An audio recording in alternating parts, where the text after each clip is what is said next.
की तरफ आगे बढ़ते हुए। ये प्रतिमा सरदार पटेल के राष्ट्र सेवा के प्रण, उनकी प्रतिभा, पुरुषार्थ और परमार्थ की भावना की अनुपम मिसाल है।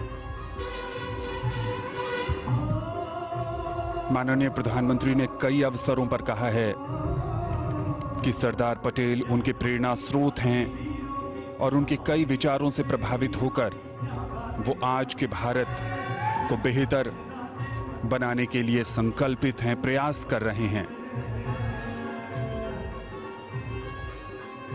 जिस न्यू इंडिया की कल्पना प्रधानमंत्री नरेंद्र मोदी की है, उसका सपना बहुत पहले सरदार वल्लभ भाई पटेल ने देखा था।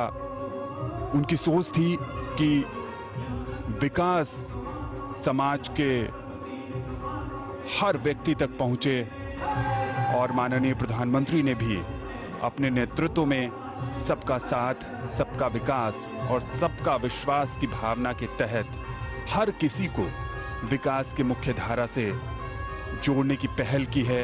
इसके लिए उन्होंने कई कल्याणकारी योजनाएं भी चलाई हैं। सही मायनों में सरदार पटेल को एक सच्ची श्रद्धांजलि। आज बेहद खास दिन है। पूरे देश भर में राष्ट्रीय एकता दिवस का आयोजन।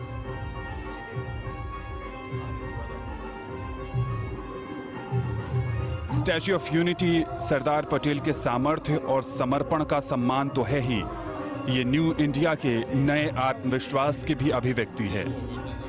ये देश भर के उन किसानों के स्वाभिमान का प्रतीक है जिनकी खेत की मिट्टी से और खेत के साजो सामान का लोहा इसकी मजबूत नींव बनी और हर चुनौती से टकराकर अन्न पैदा करने की उनकी भावना इसकी आत्मा बनी है।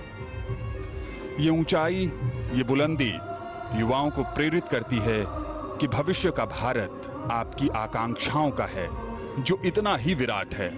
इन आकांक्षाओं का पूरा करने का सामर्थ्य और मंत्र सिर्फ एक ही है, एक भारत श्रेष्ठ भारत। और इस समय हमने देखा कि हेलीकॉप्टर से पुष्पांजलि अर्पित की जा रही है सरदार पटेल को।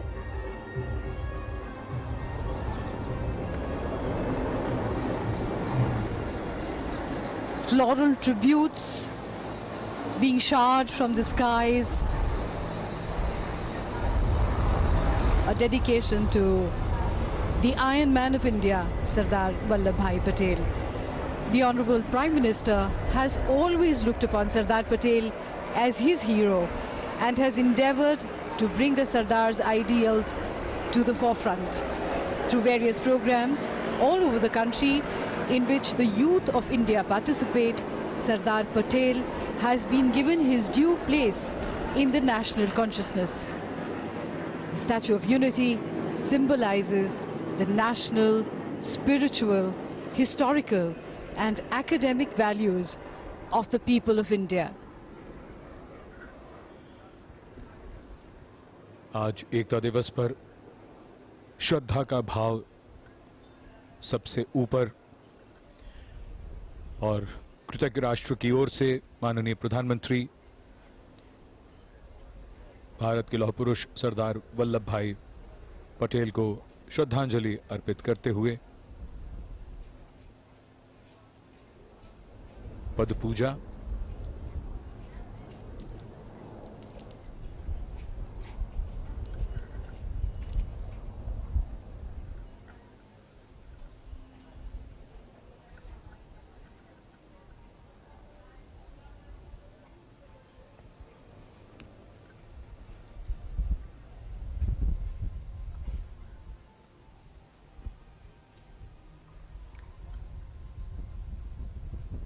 कोरोना महामारी के समय में हालात बदले हैं, लेकिन भारत मां के सच्चे सपूत को श्रद्धांजलि के लिए कृतज्ञ राष्ट्र की ओर से माननीय प्रधानमंत्री यहां उपस्थित भारत मां के ऐसे सपूत जिनके व्यक्तित्व की दृढ़ता और इच्छा शक्ति के कारण देश और दुनिया उन्हें लौह पुरुष के नाम से जानती है।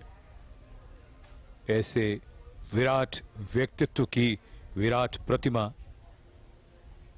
केवड़िया में, जहां प्रधानमंत्री श्री मोदी ने उन्हें श्रद्धांजलि अर्पित की।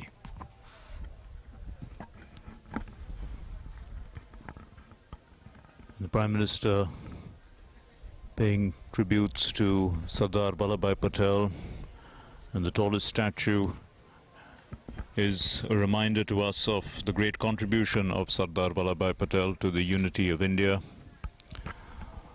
No mean task that, when we look at the context and the time that this happened, and also the fact that there were adversaries to India at that time.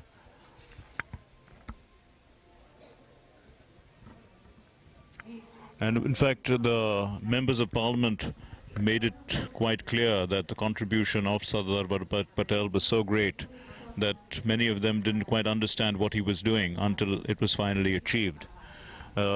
He was called the Bismarck of India, and the wisdom of the Bismarck of India had been too much for them to understand, is what they had said, until it was finally achieved. And we are all the beneficiaries of that.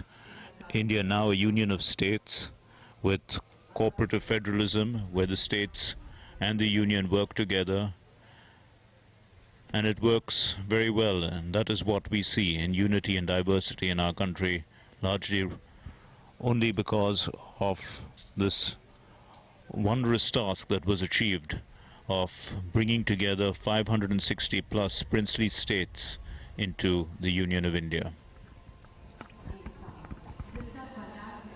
To travel the path of greatness, one must follow in the footsteps of the great men who have created these paths. Sardar Vallabhbhai Patel dedicated his life to create this road to freedom that inspires each one of us to move forth fearlessly and in faith. माननीय प्रधानमंत्री श्री नरेंद्र मोदी ने लौह पुरुष सरदार वल्लभ भाई पटेल की 145वीं जन्म जयंती के अवसर पर उन्हें श्रद्धा सुमन अर्पित किए। एक ऐसी शख्सियत जिन्हें स्वयं माननीय प्रधानमंत्री श्री नरेंद्र मोदी अत्यंत श्रद्धा भाव से देखते हैं, उनसे प्रेरित होते हैं। न केवल वे बल्कि सैकड़ों भारतीय, करोड़ों भारतीय आज गौरवान्वित महसूस कर रहे हैं। राष्ट्रीय एकता दिवस के इस समारोह के अवसर पर, जिसका आयोजन यहाँ केवड़िया गुजरात में किया गया है, सरदार पटेल ने न केवल भारत को भौगोलिक एकता के सूत्र में बांधा, बल्कि सांस्कृतिक विविधताओं के बावजूद सशक्त भारत की रचना में उनका सबसे महत्वपूर्ण योगदान रहा। और 562 रियासतों के भारत में विलय को उन्होंने जिस अंदाज में, जिस कुशलता से अंजाम तक पहुंचाया, उसके उदाहरण इतिहास में बिरले ही मिलते हैं। और आज सारा राष्ट्र नमन कर रहा है। राष्ट्रीय एकता दिवस के अवसर पर सरदार पटेल को श्रद्धांजलि दी जा रही है।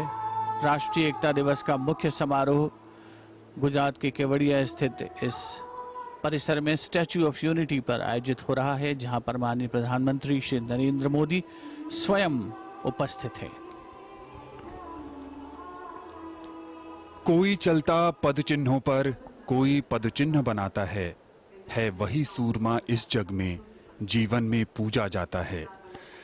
सरदार पटेल ने जिन रास्तों को अपनाया, दुनिया आज उनका अनुसरण कर रही है, और प्रधानमंत्री स्वयं उन्हें आदर्श मानते हुए उनके बताए रास्तों पर चलकर भारत को आत्मनिर्भर भारत बनाने की तरफ ले जा रहे हैं। स्टैच्यू ऑफ यूनिटी का ये पूरा परिसर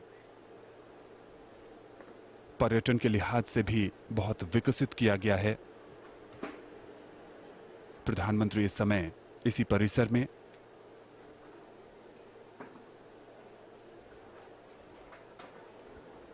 नमन कर रहे हैं, अपने आदर्श को नमन कर रहे हैं सरदार पटेल को।